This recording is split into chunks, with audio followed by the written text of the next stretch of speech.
Taga saan po kayo? Wala akong bahay. Ah. Kahit ako sa amin, ang asawa ko. Pamasko po. May pamasko na agad?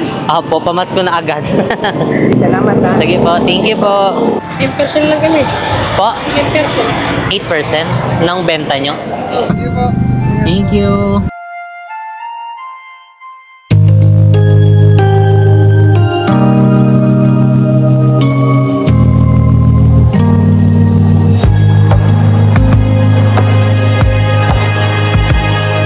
Para sa ating second episode ng 10 Days of Christmas is mag-iikot-ikot tayo para magbigay ng konting regalo para sa mga taong deserving na makikita nating makuha ito. Alam kong maliit na halaga ito pero alam kong makakatulong ito sa kanilang gastusin ngayong araw. Kaya tara, samahan nyo kami mag-ikot. Magkano po yan?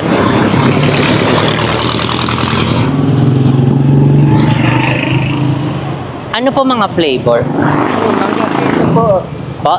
Mangga keso. Mangga keso. Paano po ito buksan? Buksan yan. Madali lang yan. Ay, madali lang po.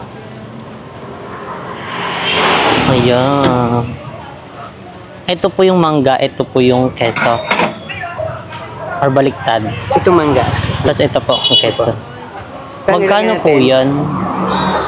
Ano po yung lalagyan? Cup na lang po. Magkano po pag sa cup? 20 po. 20? Sige po, yun na lang po. Ilan po? Dalawa po. Ano pong name niyo po? Ano pong name niyo po? Yung Pangalan niyo po? June.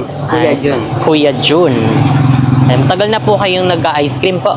Sa loob ng Tansay, 1997 na po Tansa? nag-Tansay. Magkano ho dyan? 20 po. Halo po. Sige po, halo na lang po. Saan dito nyo lagay? Halagang 30 na yan. Ayan. Ilan taon na po kayo? Mag-62 na po. 62 na po. Tapos ilang years po ulit kayo? Nagtatrabaho po ng ice cream? 1994. Nag-umpisa. Oh, tapos hanggang ngayon, no? Sa inyo po talagang tinda to or pinapatinda po? Ano lang, pag sariling gawa. Bali magkano po to pag naubos na? Pag yan naubos yan, nasa mga 3-5. Oh, 3-5. Nauubos naman po. Pag hindi maubos ngayon, bukas. Bukas pa. Mga anong oras na po kayo nag-i-start? Ngayon alas 3 na pasado nga eh. Alas 3, tapos uwi nyo po. Na alas 8. Alas 8 ng gabi. Tapos tansa pa po kayo, naglalakad lang po kayo? O, dyan, bagong bayan. Sipag nyo po ah. Ano, barangay Kahiro ako, sa Kapso. Oo po. Sino po kasama nyo sa bahay nyo po? Marami kami, mga kasamahan ko. Oh. May mga pamilya sila, ako wala. Wala po. Ano po, single po kayo? Full of light. Solo flight. Asan po yung family? Cebu. Ay, Cebu pa. Kabog ka. Kapatid ko na sa Bulacan. Sige po. Ayan, magkano po? 40 po. Ay, sige po, okay na po ito. Ayan. Ano ba flavor Thank you nito? po. Mangga keso po. Ayan. Tapos tayo ito po. Pamasko po. Pamasko kay tatay. Sige, pahingin na lang po ng plastic. Ito Ayun. kutsara po. Ayun. Thank you po, tay, ha. May pamasko na agad. Opo, pamasko na agad. Salamat ha. Sige po, thank you po. Salamat po, ingat po kayo. Si tatay na ice cream vendor, ayan na, sabi niya is 20 years na siyang nagtitinda.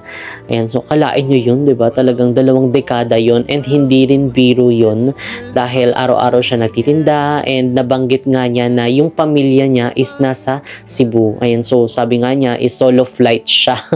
Hindi ko pa masyado naintindihan nung una kung ano yung solo flight. Ay, yun pala yun, dahil nga yung pamilya niya is nasa Cebu. So actually hindi rin madali yun na, lalo sa sitwasyon ni tatay sa ganong edad niya na nagtatrabaho siya araw-araw, naglalako, tapos yung pamilya niya is malayo sa kanya. So talagang andun yung pangungulinan ng buong pamilya mo eh. And alam mo yun, hindi niya iniinday yung hirap. And actually, araw-araw siya mainit. Minsan kalaban niya dyan yung lamig. So talagang dire-diretso lang talaga si tatay. Kumbaga parang focus lang sa goal. Ayun, basta meron siyang maipagpadala sa kanyang pamilya doon na nasa Cebu. Tay, pagkain po. Tapos 500 po. Si Kuya actually napansin namin siya. Ayan na, hapong-hapo. Ayan, parang kabababa lang din ata ng kanyang mga pasahero. So I think si Kuya is isang pedicab driver. Ayan, parang naano din na po kayong attention ko parang nakita ko sa kanya si Papa. Ayan, dahil kung naalam nyo naman na before nakatira pa lang kami sa Kaingin, ayan, si Papa is merong sidecar and yun yung ginagamit niyang service sa pang-araw-araw. Ayan, pupunta siya ng Better Living, mag-iikot-ikot dun sa mga palengke, and ang mga inaano niya kasi doon is kinukuha na niya ng mga basura yung mga bawat stall, and ang binabayad sa kanya doon is yung mga karne. Ayun, yun yung inuuwi niya. Minsan kapag kulang yung mga naano niya, naikutan niya, kumbaga parang naunahan siya ng ibang mga magtatapon, ayan, si Papa is dumadaan na lang sa ibang mga malalapit na restaurant doon. Ayan, minsan nakakauwi siya ng palabok, isang plastic ng pansit canton, and nilagang itlog. So, ayan, pagdating ng alas 6 ng gabi, ayan, nakaabang na kami sa labas, ayan, dahil naguhulaan kami magkakapatid kung ano yung maiuwi ni Papa. Yun kasi yung paghahati-hatian namin, pagsasaluhan namin ng magpamilya. So, kumbaga parang nakita ko agad si Papa doon. So, kaya natuwa kami, ayan, dahil kahit na sobrang init that time, and tingnan nyo naman talagang nagtatrabaho si Kuya ng marangal. Ayan, actually, salute sa lahat ng pedicab driver. Dahil hindi rin madali yung kanilang ginagawa. Ayan, lalong-lalo na kapag magpapasada sila ng mainit, tapos yung dadaanan nila is yung mataas, and sobrang sakit din ng katawan nun kapag after na sobrang banat na banat kang padjak-padjak, gaya na lang din ng tatay ko, and lalo kapag umuulan din. So, kaya salute sa lahat ng mga pedicab driver.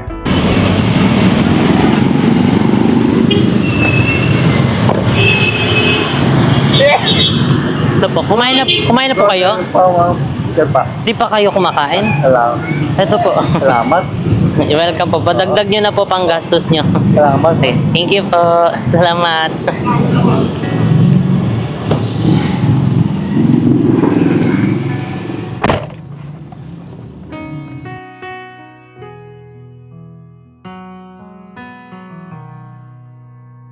Maraming salamat, ma'am. Maraming salamat. Taga dito lang din po kayo, kuya? Taga saan po kayo? Wala akong bahay. Ah. Dahil sa amin, ng asawa ko. Pinalayas Salamat, ka? salamat. Sige po. Ma'am. Ba't po kayo pinalayas, kuya? Okay. Sige po. Ingat po. Ingat po. Pinalayas si kuya.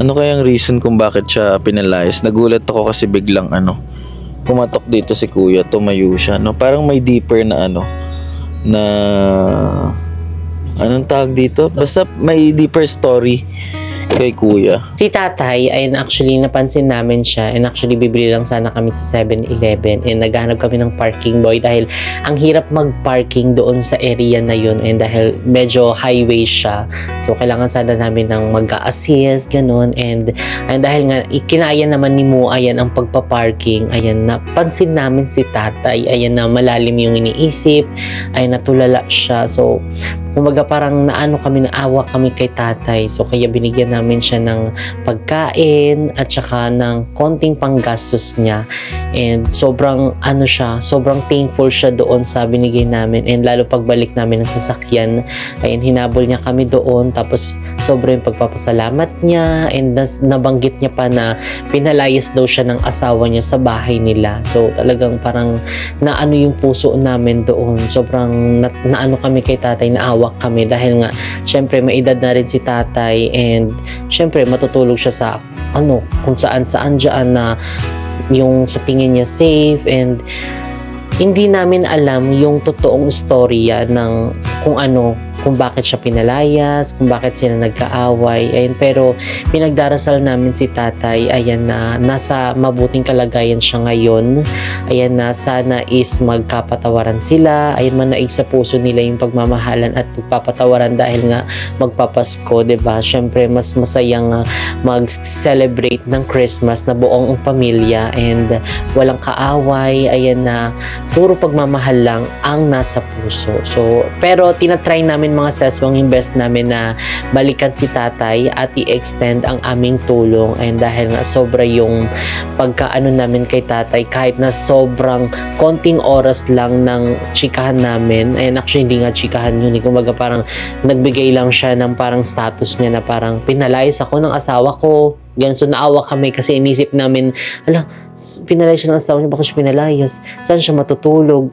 Saan siya kukuha ng pangkain? Saan siya kukuha ng pang-inom? So, ayun, ayan, i-extend namin yung help namin kay tatay. Susubukin namin siyang hanapin and para mas mabigyan pa siya ng help. Ayan, dahil alam namin at naniniwala kami na isa si tatay sa nangangailangan ng tulong ngayon.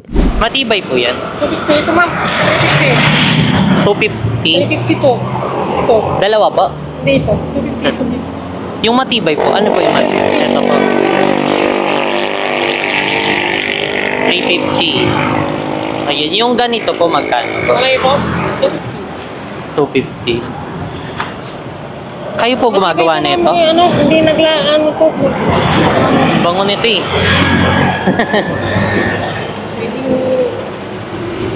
Kayo po gumagawa niyan?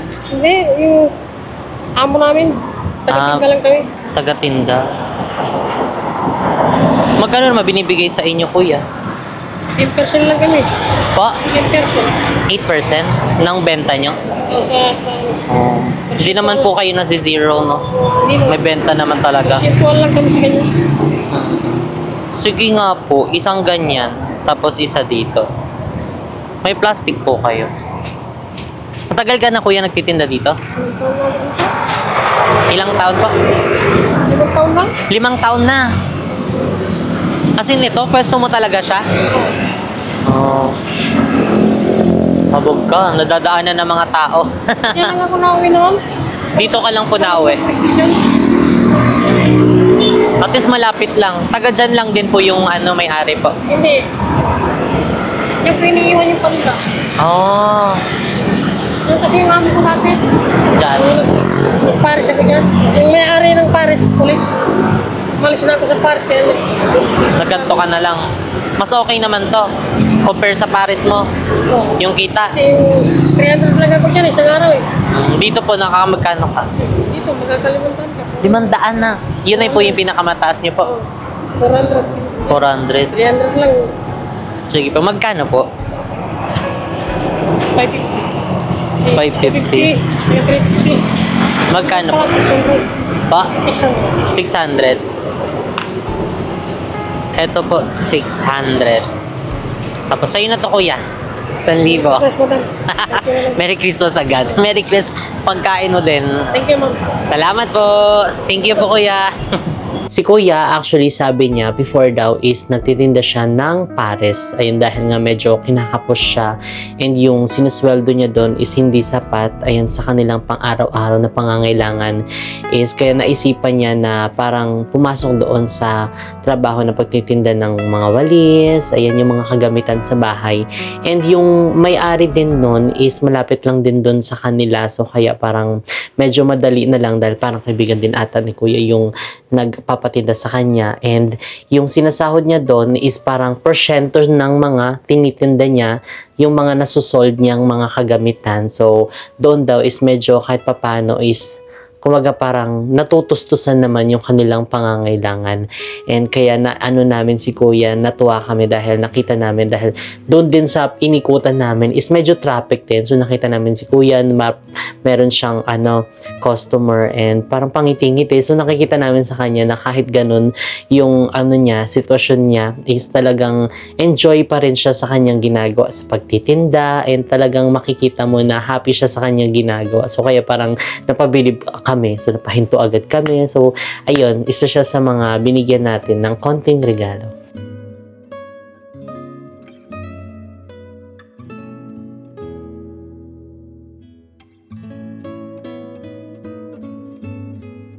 Kuya, thank you. Kumain ka na, kuya? Kumain ka na? Pagkain po, oh. Tas cash. Sige po. Thank you po. Thank you. Si Kuyang Gasoline Boy, ayun actually tuwing magpapagas kami dyan, actually siya din madalas yung tumatapat sa amin na mag-a-assist, and talagang ano din siya, jolly din siya, pala smile din siya, so talagang maaano ka din kahit na, alam mo yun, medyo may problem ka, talagang makita mo lang na nakasmile yung tao sa'yo, is mapapasmile ka na din talaga. And actually, hindi rin biro yung ginagawa nila, and dahil syempre nakadirect sila sa gasoline. So yung nakasalalay din dun yung health nila, so talagang pag nakasisinghot nila, hindi rin maiwasan dahil nga syempre dun sila mismo nagtatrabaho. So kaya salute din sa lahat ng mga nag-gasoline boy. So salute po sa inyong lahat, and actually hindi lang ding boy dahil may mga nagagasolin din na mga girl. So salute sa inyong lahat, boy and girl. And dahil hindi rin biro yung trabaho nyo, pero talagang ginagawa nyo ang inyong trabaho ng marangal at maayos. So salute po sa inyong lahat. Hi! Pagkain. Go, kain ka na ha? Go! Saan ka kakain? Actually, lagi yan nandoon sa store. Ayan, wala pa yung cafe mo. Ayan, talagang andun na yan sila nakatambay sa JK Samgyupsal. Ayan, actually, nakakutsikahan namin yan. And lalo kapag nandoon kami, is talagang pinapakain namin yung mga yan. Actually, ilan yan sila? 4 yan sila minsan 3, minsan isa lang, siya lang mag-isa, solo flight. Ganon. And nakakatuwa dahil nga, diba, kahit ganon yung edad niya, ayan, talagang makikita mo sa kanya yung diskarte. Ayan, para mabuhay siya, para makasurvive, para maka-ano ng pang-araw-araw. And actually, nakakatsikahan namin siya. Ayan na, minsan lang daw siya, hindi pa siya nakakakain ng ganon. And simula nun, is lagi na siyang nakakakain ng chicken wings, ng samgyup, and dahil lagi na siyang nakatambay doon, and kasama yung mga kaibigan niya. Actually, hindi pa dapat na lagi siya nandoon na nag-aano ng iba't ibang tao, dapat nag-e-enjoy pa lang siya, pero ayan wala siguro talagang inaano niya na lang na parang kahit papano is makakain siya, makatulong sa pamilya, nakakatuwa din yung bata. Minsan nag-aano pa yun, nakukulitan pa yun doon sa cafe mo.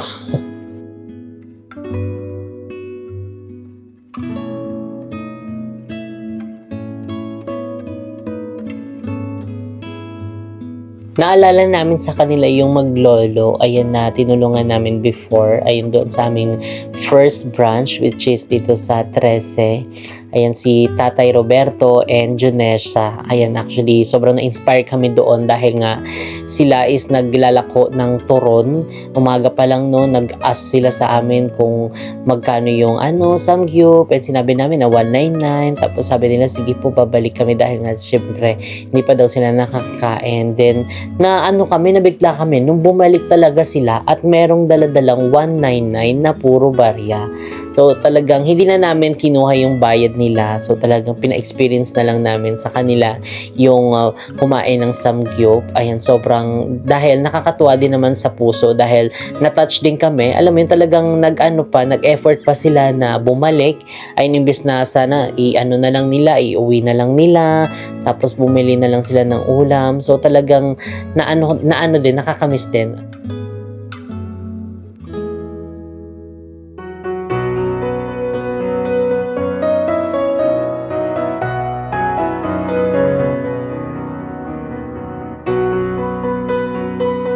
So ayun mga seswang, that's it for today's episode, and actually medyo onti lang yung ating napasaya ngayon dahil biglaan din ang pagbuhos ng malakas na ulan. Pero ayan, sa ating susunod na episode mga seswang, abangan nyo dahil mas marami pa tayong mapapasaya.